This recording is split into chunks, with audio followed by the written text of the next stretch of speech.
The next poem we're going to do today will be Poppies. A poem written by Jane Weir, who's still alive today. It looks at a mother whose son has grown up and gone to war. The poem contains many clues that this is a more modern conflict. However, it ends at the war memorial. This suggests that the son's died at war, or at least has not yet returned home and is now missed by the mother who fears the worst. The poem's based very heavily around the idea of poppies as a memorial. You know, the paper poppies that we wear on the 11th of November, and therefore the idea of memory. The poem flashes back to key moments of the life of the mother and son. It also contains a wide range of emotions. There is genuine sadness throughout the poem, but also pride, that fierce pride of a mother. The poem doesn't seem to comment heavily on the war itself, which leaves it ambiguous as to which war it is set in. So as normal, my language and form notes will go in pink and my structure notes will go in yellow. 3 days before Armistice Sunday, and poppies had already been placed on individual war graves. Before you left, I pinned one onto your lapel, crimped petals, spasms of paper red, disrupting a blockade of yellow bias binding around your blazer. We start off with some repetition here, with the before. The repetition here echoes that national and personal mourning and remembrance.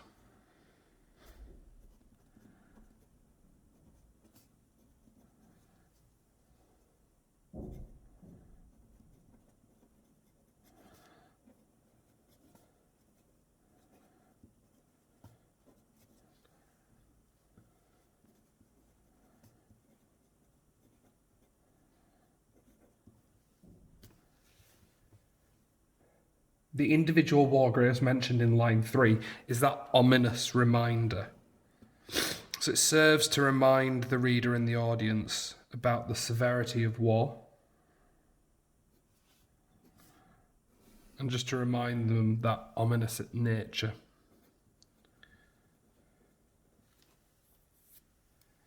I pinned one onto your lapel, crimped petals, spasms of paper red, and we have this first introduction of an injured soldier, and that happens throughout the poem, where we have the idea of spasms of paper red, we have the sellotape bandaged around my hand, and then further down we talk about the graze my nose, and throughout the poem we see these elements of injury. So spasms of paper red and the bandaged I'm going to link together here.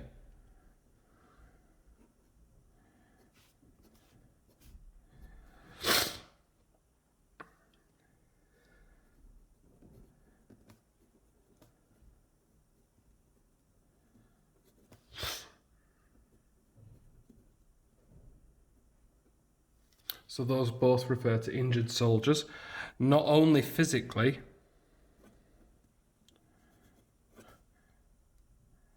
but emotionally as well. So we've got that link between the two of emotional injury, that they're coming back with PTSD, that they're suffering because of the fighting, and also the fact that they're physically injured as well. So we have in the next section, I rounded up as many white cat hairs as I could, smoothed down your shirt's upturned collar, and here we have in these 2.5 lines this really nice domestic image of a mother fussing over her son. And you could just imagine him almost batting her away, saying, "Mom, give over." It could be, however, her last time to do this.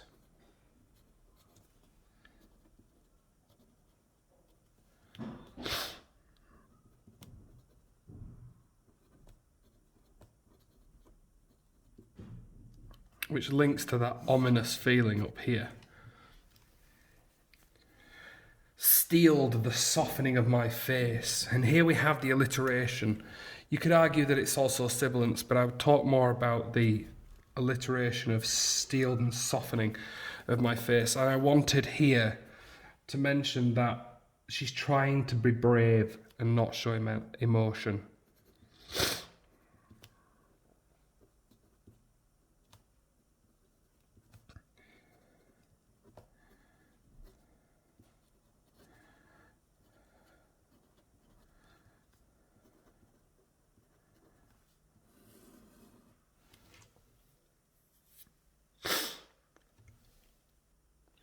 Coming up, we have 3 caesurae.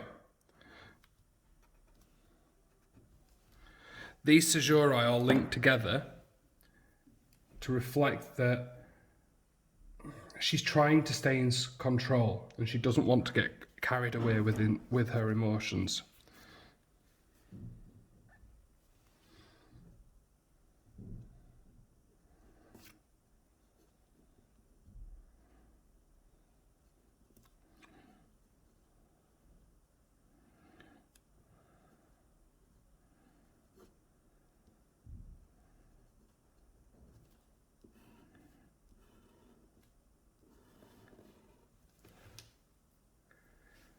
I wanted to graze my nose, so we have that feeling of touch as well.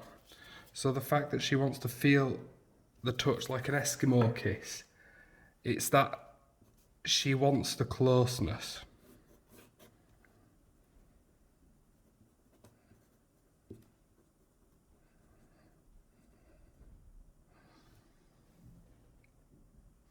Carrying on, we have, I resisted the impulse to run my fingers through the gelled blackthorns of your hair.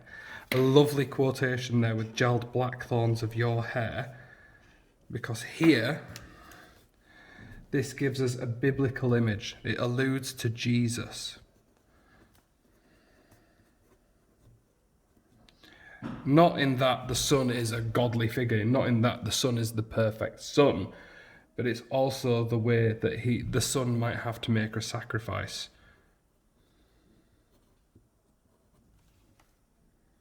All my words flattened, rolled, turned into felt.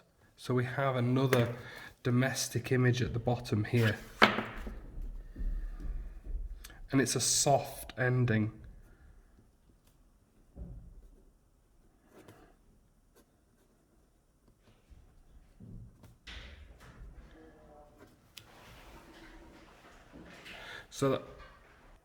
So we see the mother's composure start to melt here, with slowly melting. That the enjambment here shows her lack of composure.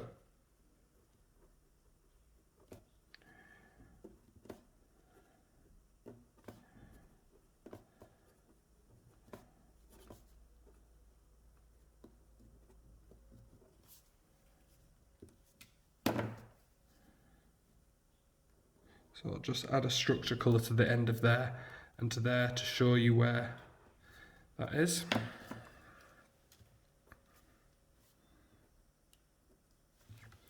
I was brave. It's interesting the way we have I was brave, like she's putting it on for her son. But I was brave nonetheless, that she asserts it here. It subverts the idea that only those who go off to war are brave. So it proves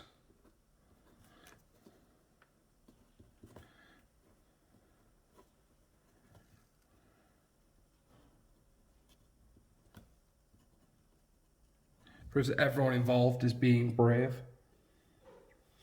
As I walked with you to the front door, threw it open, that sudden movement, it trips up the reader. So we have this sudden movement here.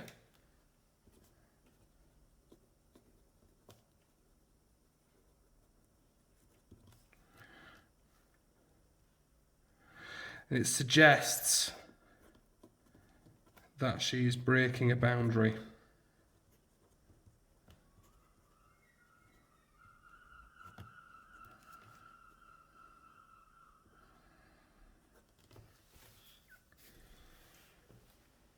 After you'd gone, I went into your bedroom, released a songbird from its cage. Oh, I've gone way far ahead there. My apologies. The world overflowing like a treasure chest. So we have the like a treasure chest, the simile showing the world from the sun's perspective.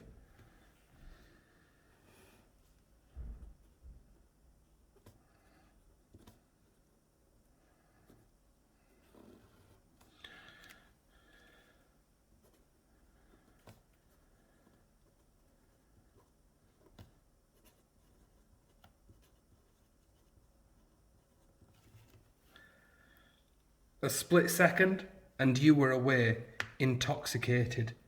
So we have this contrast of the sun's excitement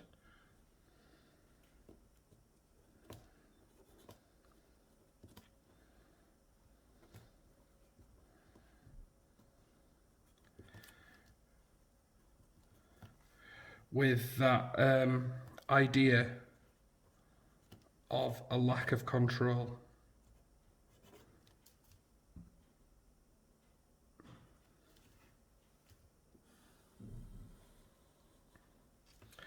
After you've gone, I went into your bedroom, now we'll do this one, and released a songbird from its cage. So here we have the metaphor. The songbird from its cage it symbolises two things. So symbolises her son leaving and her tears. Later, a single dove. That's interesting. Doves, a symbol of peace.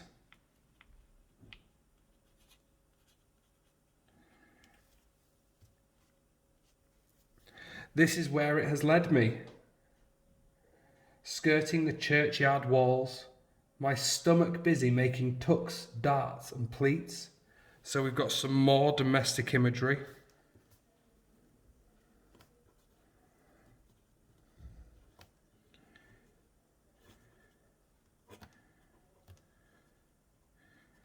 In this case, it's a sewing imagery. Without a winter coat or reinforcements of scarf or gloves. So here we have this battle imagery.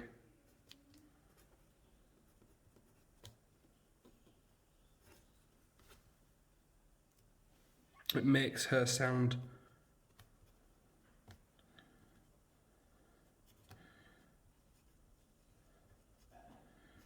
vulnerable.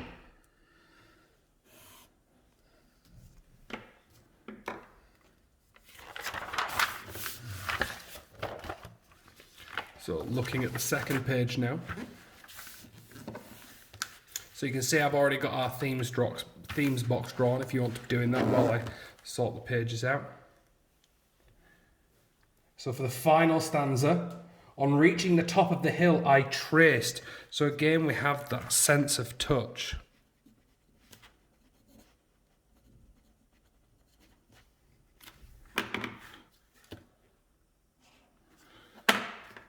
The inscriptions on the war memorial. So that reminds her of her son. It also reminds us of the risks he faces.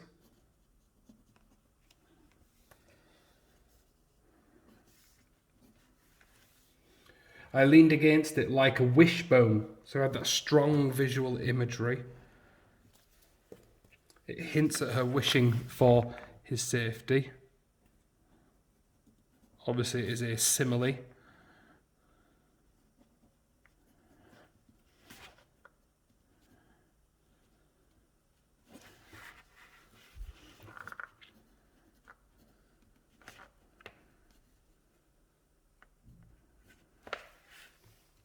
The dove pulled freely against the sky, an ornamental stitch.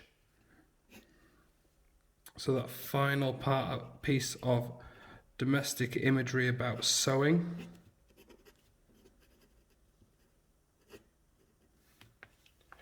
I listened, hoping to hear. Oh, we've got that alliteration of H. It echoes the way she's straining to hear him.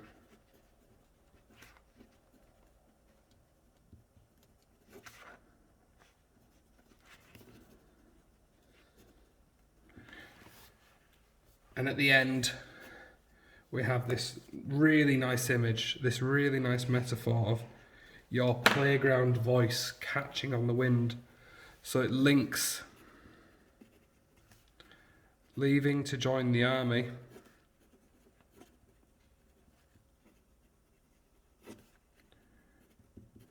with leaving for school.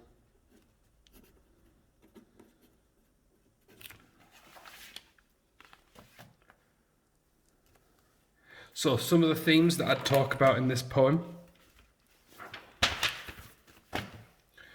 would be the idea of loss,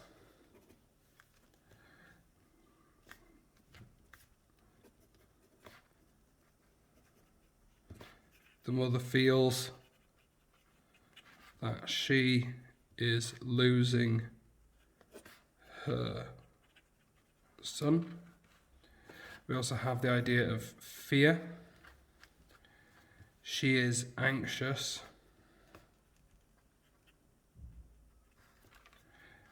and fearful.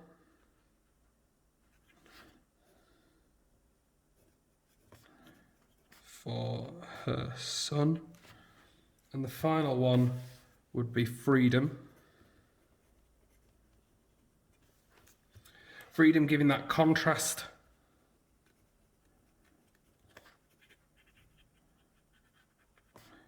between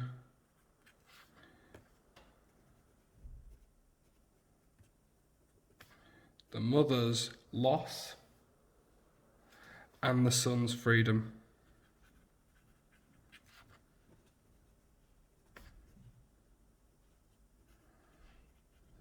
For comparison notes on this poem, there's lots of different ideas to compare with this, but you certainly get the effect of conflict.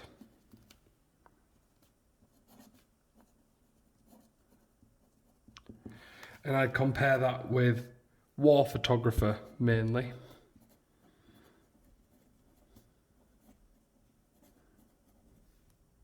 You could also compare it with remains. You have the idea of family identity, and I would compare that with